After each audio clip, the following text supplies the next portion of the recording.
Hi there everybody, it's UK independent Stampin' Up demonstrator Helzie here from slimandstylish.stampinup.net. Today I'm going to be playing with the Fragrant Flowers stamp set. This is the cling stamp set and it's absolutely beautiful. And then I'm also going to be playing with the Favoured Flowers Designer Series paper. So this paper is amazing. There are 12 sheets of 12 by 12 with 6 different double-sided designs, and it is completely free during Sale-a-Bration. So if you spend £45 with me from my store, slimandstylish.stampinup.net, you can add this to your cart for free. It's stunning. These are all of the designs. I'm going to flip it in a minute so you can see that the back has some gorgeous geometric designs that go with it.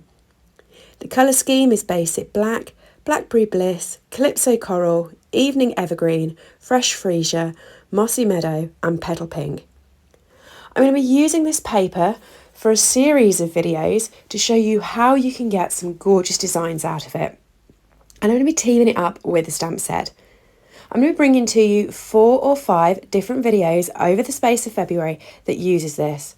So what I'm going to do is I'm going to take this big sheet of 12 by 12 and I'm going to fussy cut out the flowers, and I'm going to fussy cut all of them out. I'm only going to do a few on camera because I like fussy cutting sitting in front of the TV, but you can see that I'm doing a whole range of them. And then I'm going to separate them on my desk so that I have the purples on the one side, the corals and the pinks on the other side. And then I'm going to use all of these fussy cut out pieces for my cards going forward. It's really simple to cut these, and actually it was great fun. I did just sit in front of the TV and just go for it. And I also included the ones at the edge and the side. So here we go, and let me show you the different projects I've made.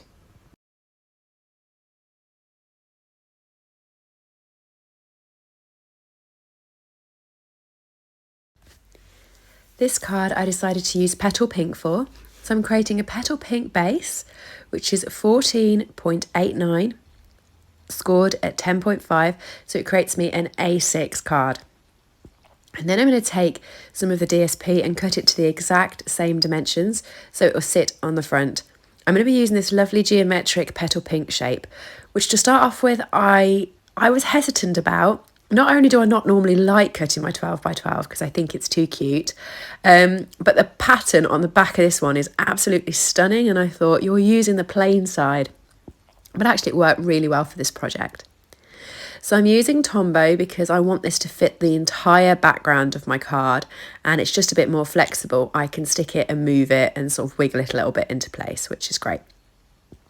If you're doing a whole background like this, I would recommend also using your bone folder just over the top to make sure it's definitely stuck and definitely flat. You don't want any of the edges coming off.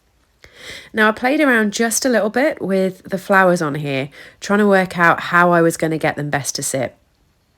And in the end, I decided stamp my sentiment and work it all out together. So I'm going to be going with the hello, and I'm going to stamp it in black. So I'm going to be using my Memento ink for this. You can see that I was going to put it on a block, but I decided in the end to do it in Stamparatus because I just really want it to pop. And I thought you can get it over 2 or 3 times with the black here. You can add the colour in really nice, and that way you know you're going to get a really good image. So I've just lined this up here. I'm going to pick it up, add my Memento and stamp it down. Now what I always do is try to put a stamp case underneath that leaf there. It just means that the leaf actually sits sturdy and is quite clear. And you can see I'm glad I did it because I ended up having to go over it a couple of times just to get the L's really clear. So if you have a big bold statement that you want to make really pop, try and do it this way because it's just worth it.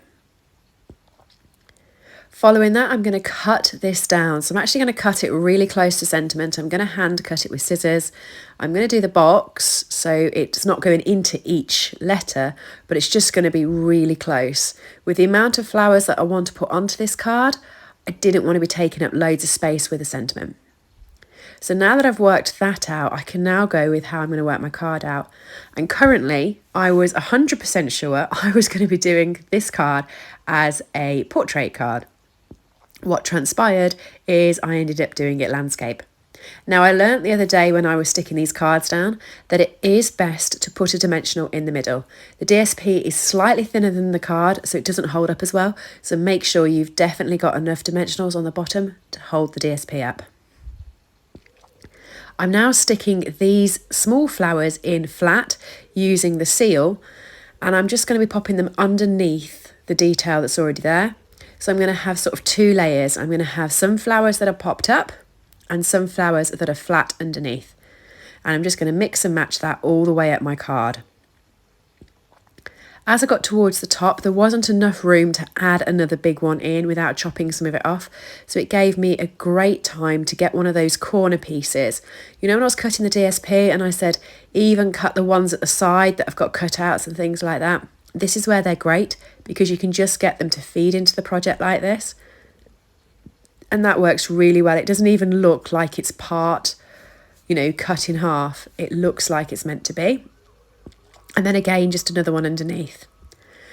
When I turned it to stick it, I actually realised then that I think this card looks better like that.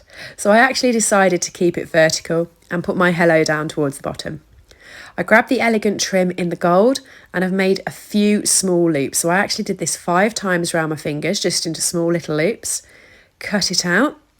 Then you add some adhesive behind the sentiment and just stick the middle part of the loops down.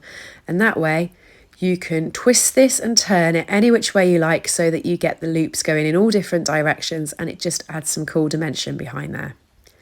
Just to finish it off, I'm going to stick a dimensional over the top of all of the trim so it holds it in place with the card, and then I'm going to stick that onto the cardstock. It looks so much better sideways. As I was going portrait, I really wasn't sure where I was going with it. And then when I got to here, I just fell in love. So I'm just using my metallic crystal effects to get some little sort of, you know, embellishments going on around the side. And that is my card pretty much finished. What do you think of this one? Let me know below. Thanks for joining me.